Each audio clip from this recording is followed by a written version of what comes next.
All right, welcome back. This is part 5. And in this part, I titled it, Are All Errors Equal?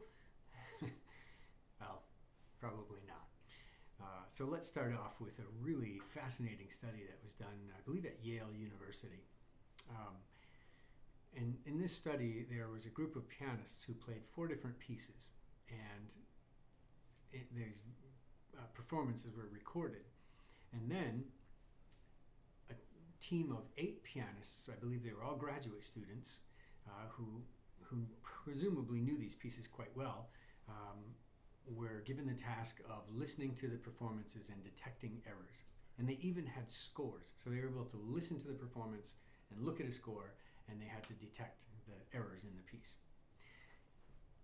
In that interesting study, the performers made a grand total of 380 errors in the performance of these 4 different pieces. There were multiple pianists, 4 different pieces, grand total of 380 errors. Now, of all those errors, the 8 pianists, the team who were scoring them, detected only 143 of those 380 errors. Only 38% of the errors were even detected by a group of 8 professional pianists who were listening to the performance while following a score. Now, 38%, well, they caught almost 4 out of 10. Not bad. But the highest individual score of one single person caught the highest percentage was 22% of the errors. Only 22% of the errors, and that was the best one. The lowest one caught only 7% of the errors. 7% of the errors made. Wow. Think about that for a moment. Again, put yourself back in that situation. You are a graduate student listening to a piece you probably know, probably played before, and you have a score in front of you, and you're trying to find errors in the performance, and you're getting anywhere between 7 and 22%. That's it. It's not a lot. They missed most of them, as a matter of fact. Here's another unique thing. There was very little overlap between the pianists. So what one person caught, the next person didn't catch. They were mostly different. Only six out of the 380 errors were detected by all 8 pianists. Only 6 out of 380 errors were noticed by every single one of the 8 pianists scoring it. And so when we look at this, I think it should help us to understand that our audience detects very, very few of the errors that we make. So as a way of thinking about this, for me, what I thought was most audience members are going to detect very, very tiny amount of errors, like maybe 5% at best. That's going to be normal. And that's only people that actually know the pieces of music. How many of our audience members are intimately acquainted with the pieces that we are playing?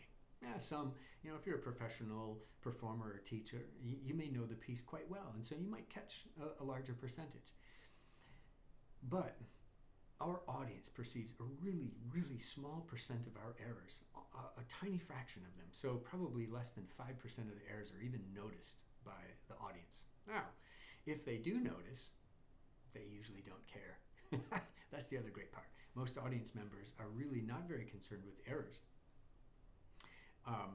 But are they all equal? That's the real question of the topic here. And no, they are not. The errors that are most important to try to avoid are errors in the melody. So we're playing a polyphonic instrument, the guitar. So when we're playing, the melody counts most. So try not to make errors in the melody. If you play the melody flawlessly, you can often miss little things in the harmony underneath it, and they will go by completely undetected, even by professional level players and teachers. Kind of stunning. So errors in pitch that are within the scale, so if you play a wrong note, but it's actually a note that's in the scale, are far less detected than ones that are outside of the scale. So diatonic errors are not really all that bad. Most people don't notice them. Ones that are chromatic or outside of the scale, those ones are more noticeable. And so we could say that those are have a greater impact. People notice them more. errors within a chord. If you play let's say you're playing a 6-note chord, or a chord that in your left hand you're covering all 6 strings, but the actual chord only has 3 or 4 notes in it, and you happen to grab a wrong set of strings in the inner voice. They're still in the chord, they're still diatonic, doesn't really matter, nobody cares, nobody even notices. So the other type of error that's usually most jarring are rhythmic errors. And so we want to try to avoid rhythmic errors. So if we're playing along and we miss a note, the missed note matters very little. What matters much more is what you do after the missed note. That actually comes from Miles Davis, the great jazz trumpeter.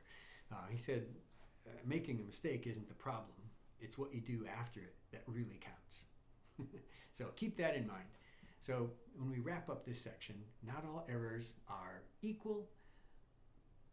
Try to avoid making an error in the melody, and ultimately, don't worry about errors all that much because most people don't know them and don't care.